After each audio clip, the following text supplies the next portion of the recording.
Assalamualaikum warahmatullahi wabarakatuh. Saya Ali Maskur, perwakilan dari kelompok 3 yang menjelaskan tentang etika dan tanggung jawab dalam perusahaan.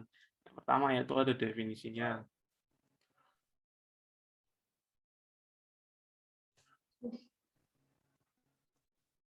Etika bisnis adalah suatu bentuk etika terapan atau etika profesi yang mempelajari prinsip-prinsip etis dan moral atau masalah-masalah etika yang muncul dalam lingkungan bisnis.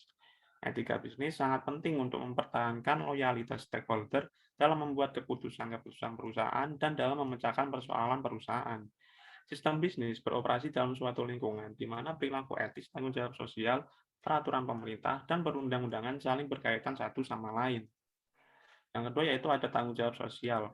Perusahaan atau corporate social responsibility adalah suatu konsep bahwa organisasi, khususnya perusahaan, memiliki berbagai bentuk tanggung jawab terhadap seluruh pemangku kepentingannya, yang diantaranya adalah konsumen, karyawan, pemegang saham, komunitas, dan lingkungan dalam segala aspek operasional perusahaan yang mencakup aspek ekonomi, sosial, dan lingkungan. Yang kedua yaitu ada prinsip dalam beretika.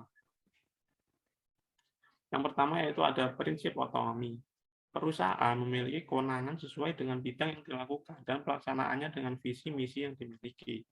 Kebijakan yang diambil perusahaan harus berorientasi pada kemakmuran dan kesejahteraan karyawan serta komunitasnya sesuai dengan visi dan misi mereka. Yang kedua ada prinsip kejujuran. Kejujuran adalah hal yang paling dasar dalam mendukung keberhasilan perusahaan. Kejujuran harus diarahkan pada semua pihak, baik pihak internal maupun pihak eksternal. Kepercayaan dari lingkungan perusahaan akan meningkat apabila prinsip kejujuran ini dipegang teguh oleh suatu perusahaan. Yang ketiga ada prinsip keadilan. Perusahaan harus bersikap adil kepada pihak-pihak terkait dengan sistem bisnisnya. Keadilan dalam berbisnis dapat dicapai apabila negara melakukan setiap pelaku bisnis yang ada secara setara tanpa adanya perbedaan kasta maupun jenis dari bisnis yang dilakoni. Yang keempat ada prinsip saling menguntungkan. Hal ini dikaitkan dengan perusahaan yang pastinya mencari keuntungan maksimal. Di samping itu, perusahaan baru memenuhi dan menyediakan barang dan jasa bagi para konsumen. Yang kelima ada prinsip integritas moral. Para pelaku bisnis harus memiliki kesadaran yang telah menjadi tuntutan dalam diri pelaku bisnis. Kesadaran merupakan hal yang mendasar dari etika bisnis, yaitu kesadaran untuk berbuat adil dan memenuhi setiap prinsip yang ada. Next slide. Nah, ini adalah sasaran dan lingkup etika bisnis. Yang pertama yaitu etika bisnis bertujuan untuk menghimbau pelaku bisnis agar menjalankan bisnisnya secara baik dan etis. Untuk menyadarkan masyarakat, khususnya konsumen, buruh, atau karyawan, dan oleh praktik bisnis. Etika bisnis juga berbicara mengenai sistem ekonomi yang sangat menentukan etis tidaknya suatu praktik bisnis. Mungkin itu dari saya. Selanjutnya akan dilanjutkan oleh teman saya. Untuk selanjutnya akan dijelaskan oleh saya, Lailatul Munifah. Saya akan menjelaskan hal-hal yang harus diketahui dalam menciptakan etika bisnis. Yang pertama adalah perusahaan menciptakan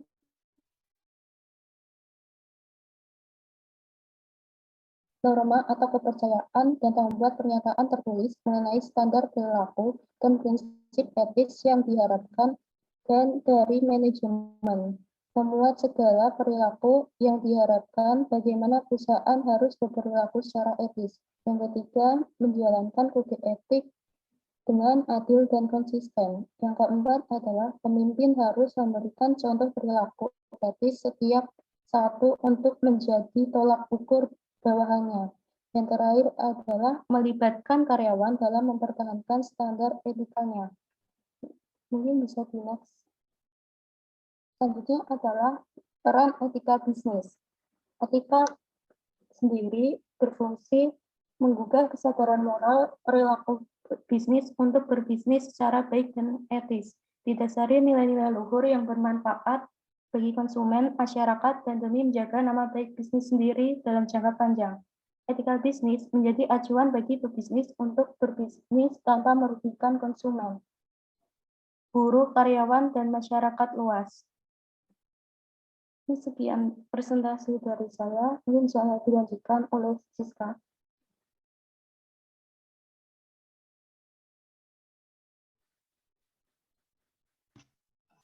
Baik, di sini Sebelumnya nama saya adalah Siska Yuwandari dari kelompok 3. Saya akan menjelaskan tentang keputusan etika dan tanggung jawab perusahaan. Dalam pengambilan etika, banyak metode yang dapat digunakan. Salah satunya yaitu metode analisis yang diberikan oleh Colin B. John berikut ini. Yang pertama menggunakan analisis ekonomi atau economic analysis. Analisis ini digunakan untuk mengetahui bisnis dalam mendatangkan profit sebagai bentuk tanggung jawab ekonomi kepada stakeholder. Yang kedua, legal analysis atau analisis legal. Analisis ini fokus pada kesesuaian operasional perusahaan dengan legalitas formal antar negara. Yang ketiga ada organizational ethical analysis atau analisis etika organisasi.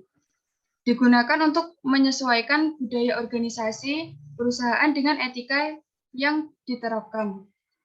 Yang keempat ada cultural sensitivity analysis atau analisis sensitivitas budaya. Analisis ini digunakan untuk menyesuaikan etika dengan budaya lokal di mana perusahaan itu beroperasi. Yang kelima ada personal analysis atau analisis personal. Fokusnya pada kesesuaian dengan moral dan kepercayaan personal stakeholder.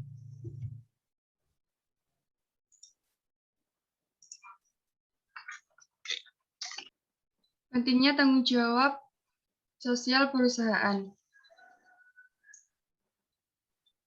Beberapa alasan atau argumentasi untuk terkait bisnis melaksanakan CSR antara lain adalah pertama, sumber daya alam. Tanggung jawab sosial dapat digunakan untuk menarik perhatian para calon pelamar pekerja yang memiliki nilai-nilai progresif dengan memiliki kebijakan komprehensif atas kinerja sosial lingkungan dan perusahaan. Yang kedua, untuk manajemen risiko, yaitu reputasi yang dibentuk perusahaan selama bertahun-tahun itu bisa rusak dalam sekejap dengan adanya insiden yang tidak terduga seperti tindak korupsi atau tuduhan dari perusakan lingkungan oleh perusahaan. Maka dari itu, manajemen risiko sangat penting untuk mengurangi kejadian-kejadian tersebut. Yang ketiga, membedakan merek.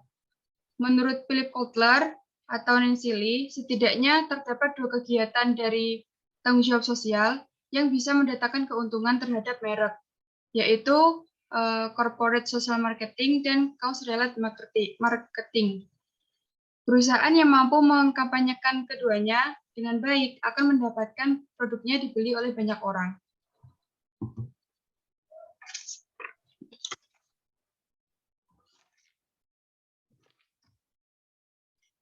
Baik, dari materi kita kali ini, kesimpulannya adalah setiap perusahaan memiliki tanggung jawab sosial yang merupakan bagian dari etika bisnis. Etika bisnis dan tanggung jawab sosial menjadi kunci keberlanjutan perusahaan dalam jangka panjang. Keduanya merupakan hal yang sama pentingnya untuk dilakukan oleh perusahaan. Perusahaan yang melaksanakan tanggung jawab sosial belum tentu menjalankan etika bisnis dengan baik, jika dalam pelaksanaannya masih disertai motivasi yang buruk. Sebaliknya, perusahaan yang melaksanakan etika bisnis dengan baik pasti akan melaksanakan tanggung jawab sosialnya dengan baik juga. Bisa dikatakan bahwa etika bisnis menjadi motor penggerak dilaksanakannya tanggung jawab sosial perusahaan. Sekian dari kelompok 3. Terima kasih atas perhatiannya. Wassalamualaikum warahmatullahi wabarakatuh.